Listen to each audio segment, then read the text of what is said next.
2023년 대한민국을 뜨겁게 달궜던 아파트 청약 현장을 기억하십니까? 무려 146대 1이라는 경이로운 경쟁률을 뚫고 당첨된 행운의 주인공들이 있었습니다. 로또 당첨과 다름없다며 모두의 부러움을 샀던 그들이 지금 2025년 어떤 상황에 처해 있을까요? 입주 예정일이 코앞으로 다가온 어느 날 그들은 꿈에 그리던 새집 현관문 앞에서 망연자실하고 말았습니다. 굳게 닫힌 문 앞에는 커다란 경고문이 붙어 있었고 시공사는 공사비를 더 주지 않으면 열쇠를 줄 수 없다며 입구를 봉쇄해 버렸습니다. 멀쩡히 다 지어진 내 집인데 들어갈 수가 없는 겁니다. 이건 남의 일이 아닙니다. 바로 지금 대한민국 곳곳에서 동시다발적으로 터지고 있는 실제 상황입니다. 2025년 현재 하루 평균 2곳꼴로 건설사가 문을 닫고 있습니다. 빚으로 쌓아 올린 마천루가 모래성처럼 무너져 내리고 있습니다. 3억 원이 넘는 내피 같은 계약금이 허공으로 증발할 위기에 처했습니다. 오늘 재밌는 경제학 연구소에서는 대한민국 건설업계에 불어닥친 사상 최악의 연쇄 부도 사태와 그 속에 감춰진 끔찍한 진실을 파헤쳐 봅니다. 도대체 내 돈은 어디로 사라진 걸까요? 그리고 과연 안전한 곳은 남아있는 걸까요? 지금부터 그 충격적인 이면을 낱낱이 공개합니다. 구독과 좋아요 부탁해요. 서울 서초구에 사는 35세 가장 김씨의 이야기를 먼저 들려드리겠습니다. 그는 2023년 치열한 경쟁을 뚫고 브랜드 아파트를 분양받았습니다. 누구나 이름을 들으면 알만한 1군 브랜드였고 정부가 보증하는 보험까지 가입돼 있다는 말에 의심조차 하지 않았습니다. 입주는 2026년 6월로 예정돼 있었고 김씨는 아이의 초등학교 입학 시기에 맞춰 전세 만기를 조절하고 이사 계획까지 완벽하게 세워뒀습니다. 내 집 마련의 꿈에 부풀어 하루하루가 즐거웠을 겁니다. 그런데 올해 초 청천벽력 같은 소식이 날아들었습니다. 시공사가 법정관리에 들어갔다는 통보였습니다. 법정관리란 무엇일까요? 쉽게 말해 회사가 빚더미에 눌려 숨을 쉴 수 없으니 법원이 제발 좀 살려달라고 손을 들고 항복하는 절차입니다. 회사가 식물인간 상태가 되었다는 뜻입니다. 당연히 공사 현장의 타워 크레인은 멈춰섰습니다. 공사는 중단됐고 입주는 최소 1년 이상 하염없이 미뤄질 것으로 보입니다. 김 씨의 인생 계획은 엉망이 됐습니다. 지금 살고 있는 전셋집 계약은 끝나가는데 들어갈 새 집은 문을 닫았습니다. 당장 아이를 어느 학교로 보내야 할지 전학 문제까지 꼬여버렸습니다. 길바닥에 나앉게 생긴 김 씨는 극심한 스트레스로 밤에 잠을 이루지 못하고 있습니다. 김 씨만 이런 지옥을 겪고 있는 게 아닙니다. 부산에서는 공정률 86%까지 지어진 아파트가 6개월 넘게 유령 건물처럼 방치돼 있습니다. 입주 예정일은 이미 한참 지났습니다. 뼈대는 다 올라갔는데 마무리를 할 돈이 없어 멈춰버린 겁니다. 중도금 무이자라는 달콤한 혜택을 믿고 계약했던 사람들은 이제 그 이자 폭탄을 온몸으로 받아내야 합니다. 건설사가 내주던 이자를 계약자가 직접 내야 하는 상황이 닥치면서 한 달에 수십만 원씩 생돈이 나가고 있습니다. 서울 신목동의 사례는 더 기가 막힙니다. 146대 1의 경쟁률을 뚫고 당첨된 입주민들이 이삿짐 트럭을 몰고 왔다가 현관문 앞에서 쫓겨났습니다. 시공사가 공사비 인상을 요구하며 아예 입구를 컨테이너로 막아버린 겁니다. 다 지어진 집을 눈앞에 두고 여간방을 전전해야 하는 이 기막힌 현실을 어떻게 받아들여야 할까요? 이런 공포 때문에 올해 들어 서울 아파트 매매 계약 해지율이 역대 최고치를 기록했습니다. 계약금 수천만 원을 날리더라도 차라리 지금 포기하는 게 낫다고 판단하는 사람들이 늘고 있는 겁니다. 해제된 계약의 총금액이 무려 7조 원이 넘습니다. 위약금으로 날린 돈만 따져도 7,600억 원에 달합니다. 심지어 30억 원짜리 아파트 계약금 2억 원을 포기하고 도망친 사례까지 나왔습니다. 집값이 더 떨어질까봐, 대출이 막힐까봐, 무엇보다 건설사가 망해서 내 돈이 전부 사라질까봐 사람들은 공포에 질려 탈출하고 있습니다. 도대체 왜 이런 일이 벌어지는 걸까요? 대한민국 건설업계는 어쩌다 이 지경이 됐을까요? 이 문제의 뿌리를 캐내려면 우리는 건설사들의 기형적인 사업 방식을 이해해야 합니다. 그들은 빚으로 성을 쌓아왔습니다. 한국의 독특한 선분양 제도가 이 비극의 씨앗입니다. 건물을 다 짓기도 전에 종이 쪼가리 한 장 보여주고 돈을 먼저 받습니다. 건설사는 그 돈으로 공사를 하는 게 아닙니다. 분양 대금이 들어오기 전까지는 거대한 빚을 내서 땅을 사고 자재를 삽니다.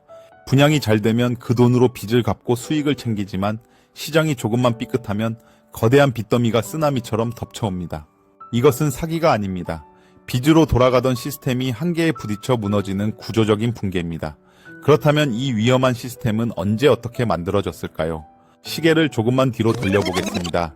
2010년대 후반부터 2021년까지를 기억하십니까? 대한민국 부동산 시장은 그야말로 미친 광풍의 시대였습니다. 자고 일어나면 서울 아파트 값이 1억 원씩 뛰었고 청약 경쟁률은 수백 대 1을 넘나들었습니다. 모델하우스 앞에는 밤새 줄을 선 사람들로 장사진을 이뤘습니다. 당첨만 되면 수억 원의 웃돈이 붙는 로또였으니까요. 아파트는 거주 공간이 아니라 돈을 찍어내는 기계처럼 보였습니다. 이 광풍을 만든 첫 번째 연료는 바로 초저금리였습니다. 은행 금리가 바닥을 기면서 빚을 내는 게 미덕인 시대가 됐습니다. 월세 낼 돈으로 이자를 내면 내 집이 생긴다는 계산기가 두드려졌습니다. 전세 보증금을 끼고 집을 사는 갭 투자가 전 국민의 재테크가 됐습니다. 내 돈 5천만 원만 있으면 5억 원짜리 집주인이 될 수 있었습니다. 영혼까지 끌어모아 대출을 받는다는 영끌이라는 단어가 유행어가 됐던 시절입니다. 지금 안 사면 평생 벼락거지가 될 거라는 공포가 온 나라를 지배했습니다. 두 번째 연료는 공급 부족에 대한 불안감이었습니다. 정부가 각종 규제로 재건축 재개발을 막으면서 앞으로 서울의 새 아파트가 씨가 마를 거라는 전망이 쏟아졌습니다. 살 사람은 줄을 섰는데 팔 물건이 없으니 가격은 천정부지로 치솟았습니다. 집값이 오르니까 더 사고 싶고 더 사니까 가격이 더 오르는 탐욕의 악순환이 이어졌습니다. 건설사들은 이 기회를 놓칠 리 없었습니다. 물 들어올 때 노 젓는다는 심정으로 전국 곳곳에서 판을 벌였습니다. 서울은 물론이고 경기도 외곽 지방 소도시, 심지어 산골짜기까지 아파트를 짓겠다고 땅을 파헤쳤습니다. 이때 건설사들의 무기가 되었던 것이 바로 프로젝트 파이낸싱 줄여서 PF입니다. PF란 무엇일까요? 아주 쉽게 설명해 드리겠습니다. 여러분이 돈은 한 푼도 없는데 기가 막힌 사업 아이디어가 있다고 칩시다. 은행에 가서 나중에 돈 벌면 갚을 테니 사업 자금 좀 빌려주세요 라고 합니다. 당신의 신용이 아닌 사업의 성공 가능성만 보고 돈을 빌려주는 것, 이것이 바로 PF입니다. 건설사들은 짓고 있는 건물을 담보로 막대한 돈을 빌렸습니다. 땅값, 설계비, 공사비 모두 빚으로 충당했습니다. 분양만 완판되면 빚을 다 갚고도 엄청난 돈이 남았으니까요. 모든 게 완벽해 보였습니다. 2021년까지는 말입니다. 하지만 2022년 운명의 날이 찾아왔습니다. 전 세계적인 인플레이션을 잡겠다며 미국이 금리를 미친 듯이 올리기 시작했고 한국도 따라갈 수밖에 없었습니다. 제로에 가깝던 금리가 순식간에 치솟았습니다. 건설사들이 빌린 막대한 PF 대출의 이자가 2배, 3배로 불어났습니다. 연 3%였던 이자가 순식간에 10%를 넘어갔습니다. 수천억 원 규모의 프로젝트라면 앉은 자리에서 한 달에 수십억 원씩 이자를 내야 하는 상황이 된 겁니다. 월급쟁이로 치면 월급 300만 원 받는 사람이 대출 이자로만 400만 원을 내야 하는 꼴이 된 겁니다. 설상가상으로 부동산 시장은 순식간에 얼어붙었습니다. 금리가 오르니 집을 살 사람이 사라졌습니다. 영끌족들은 비명을 질렀고 분양시장에는 찬바람이 불었습니다. 건설업은 돈을 먼저 쓰고 나중에 버는 구조라고 말씀드렸죠. 빚을 내서 공사를 시작했는데 분양이 안 되니 갚을 돈이 들어오지 않습니다. 돈맥경화가 온 겁니다. 이 시스템이 굴러가려면 저금리와 분양 성공이라는 두 가지 바퀴가 필요했는데 그 두 바퀴가 동시에 빠져버린 겁니다. 매달 이자 막기도 벅찬데 원금 상환, 독촉까지 시작됐습니다. 여기에 결정타를 날린 것은 미친 듯이 오른 공사비였습니다. 건설공사비 지수라는 지표가 있습니다. 2020년에 공사비를 100이라고 했을 때 2024년 말 기준 130을 훌쩍 넘겼습니다.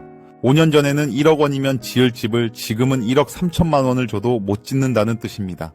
철근값, 시멘트값, 인건비 모든 게 올랐습니다. 러시아 우크라이나 전쟁으로 원자재 가격이 폭등했고 인력난까지 겹쳤습니다. 분양가를 올리자니 안 팔리고 그대로 두자니 지을수록 적자가 나는 진퇴양난에 빠졌습니다. 금융권에서는 번 돈으로 이자도 못 내는 기업을 좀비 기업이라고 부릅니다. 겉모습은 살아있는 회사 같지만 속은 이미 썩어 문드러져 죽은 것과 다름없다는 뜻입니다.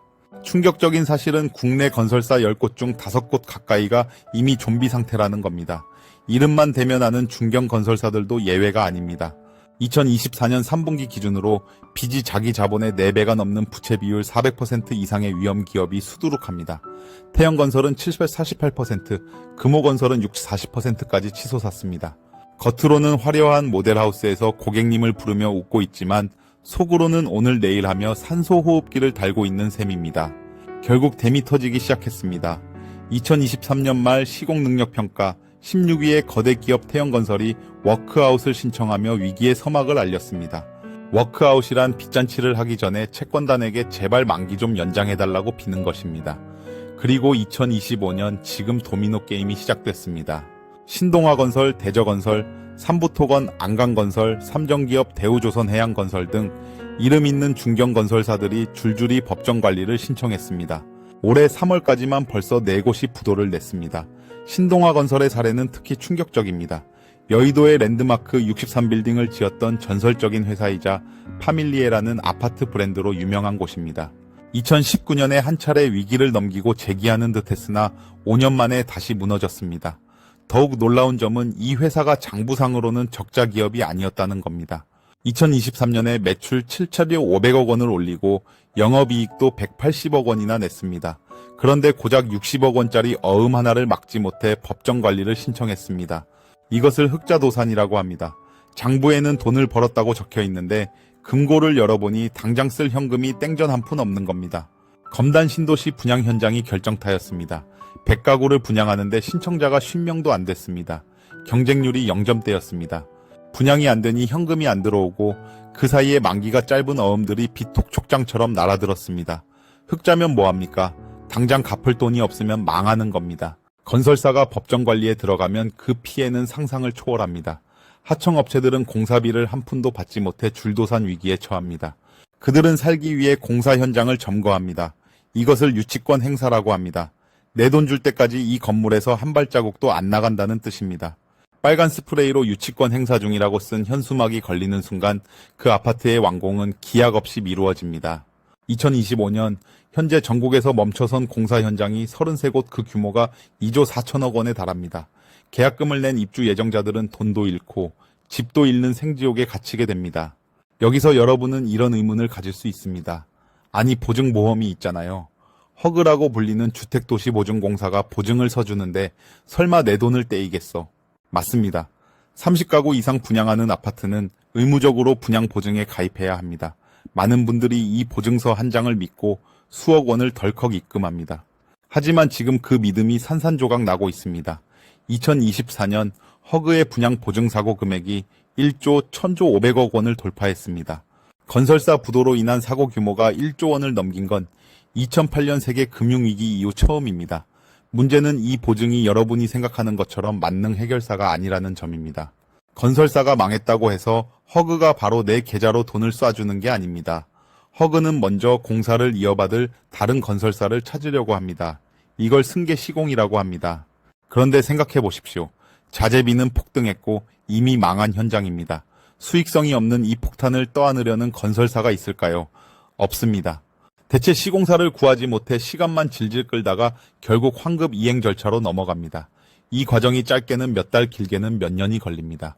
그동안 여러분이 받은 중도금 대출의 이자는 누가 낼까요? 놀랍게도 여러분이 내야 합니다. 입주는 늦어지고 이자는 쌓이고 피가 마르는 시간입니다. 게다가 더 끔찍한 사각지대가 있습니다. 발코니 확장비 시스템, 에어컨 붙박이장 같은 옵션 비용은 보증 대상이 아닙니다. 건설사 통장으로 직접 입금한 그 수천만 원은 허그가 책임지지 않습니다. 건설사가 망하면 그 돈은 그냥 사라지는 겁니다. 브랜드 아파트니까 안전하다, 보증이 있으니까 괜찮다는 생각은 이제 버려야 합니다. 그렇다면 내가 낸 계약금은 도대체 어디로 간 걸까요? 건설사 금괴고이 모셔져 있을까요? 아닙니다. 여러분이 입금한 그 돈은 통장에 스치지도 않고 사라졌습니다. 땅값 내고 하청업체 밀린 돈 주고 직원 월급 주고 무엇보다 급한 불임 PF 대출, 이자 갚는데 이미 다 써버렸습니다. 내 집 짓는데 쓰라고 준 돈이 빚쟁이들 입속으로 먼저 들어간 겁니다. 이 죽음의 연결고리는 여기서 끝이 아닙니다. 건설사가 무너지면 신탁사가 그 짐을 떠안습니다. 책임 준공이라는 무서운 약속 때문입니다. 건설사가 못 지으면 신탁사가 책임지고 완공하겠다고 은행에 약속한 겁니다. 그런데 건설사들이 줄풍비박산이 나면서 신탁사들도 감당 불가능한 상황에 빠졌습니다. 그 다음 차례는 돈을 빌려준 저축은행과 캐피탈사 같은 이금융권입니다. 이들은 위험하지만 이자를 많이 주는 PF 대출에 올인했습니다. 건설사가 망하고 신탁사가 휘청거리면 저축은행은 빌려준 돈을 떼이게 됩니다. 저축은행이 부실해지면 어떻게 될까요? 바로 여러분의 예금이 위험해집니다. 5천만 원까지는 예금자 보호가 된다지만 그 이상의 돈을 맡겨둔 은퇴자들의 노후 자금이 위태롭습니다. 건설사의 위기가 금융권의 위기로, 그리고 결국 나의 위기로 돌아오는 거대한 부메랑인 셈입니다. 상황이 이렇다 보니 건설사들도 살기 위해 처절한 몸부림을 치고 있습니다. 일단 새로운 공사는 무조건 스톱입니다. 땅을 사놓고도 위약금을 물어가며 사업을 포기합니다. 소나기는 피하고 보자는 심정입니다. 그리고 구조조정에 칼바람이 불고 있습니다. 법정관리에 들어간 신동아건설에서는 전체 직원의 30%를 내보낸다는 이야기가 나왔습니다. 금요일 오후에 갑자기 대기 발령 문자를 받고 월요일부터 아무 연고도 없는 본사로 출근하라는 지시를 받은 직원들도 있습니다. 하루아침에 실직자가 된 그들도 누군가의 아버지이고 어머니입니다. 건설사의 몰락은 수많은 가정의 붕괴로 이어지고 있습니다. 롯데건설은 서울 서초구 잠원동의 금싸라기 본사 부지를 팔겠다고 내놨습니다.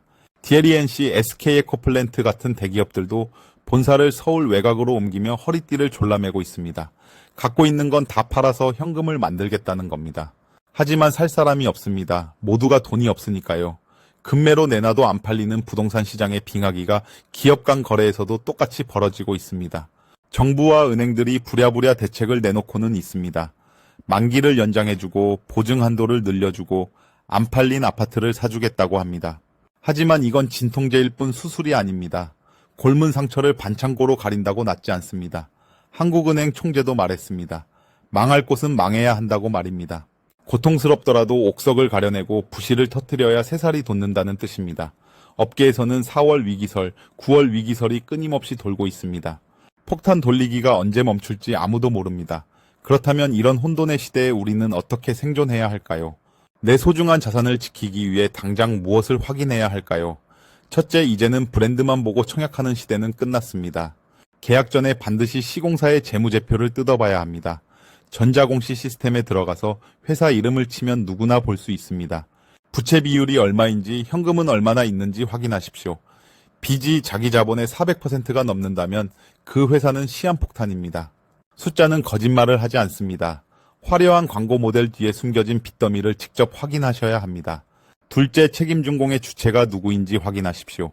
시공사가 직접 책임지는지, 신탁사가 보증을 서는지, 그리고 그 신탁사는 튼튼한지 따져봐야 합니다. 깨알같이 적힌 입주자 모집 공고문을 돋보기를 쓰고서라도 읽어보셔야 합니다. 거기에 내 돈을 지킬 수 있는 단서가 숨어 있습니다.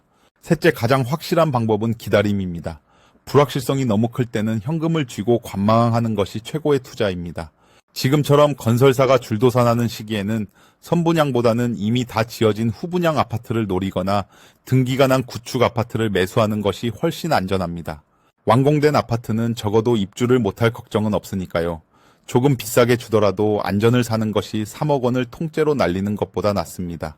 지금 부동산 시장은 양극화가 극에 달하고 있습니다. 지방은 미분양 무덤이 되어가고 있지만 서울의 핵심지는 여전히 불패 신화를 쓰고 있습니다. 2025년 1월 기준 전국 미분양 주택 7만 2천여 가구 중 70% 이상이 지방에 쏠려 있습니다. 다 지었는데도 주인을 못 찾은 악성 미분양이 11년 만에 최대치입니다. 위험한 곳과 안전한 곳이 극명하게 갈리고 있습니다. 이럴 때일수록 묻지마 투자는 패가망신의 지름길입니다. 지금까지 대한민국 건설업 붕괴의 실태와 그로 인해 증발하고 있는 계약금의 진실을 파헤쳐 봤습니다. 2020년에 달콤했던 저금리 파티는 끝났습니다. 청구서가 날아들고 있고 그 대가는 혹독합니다.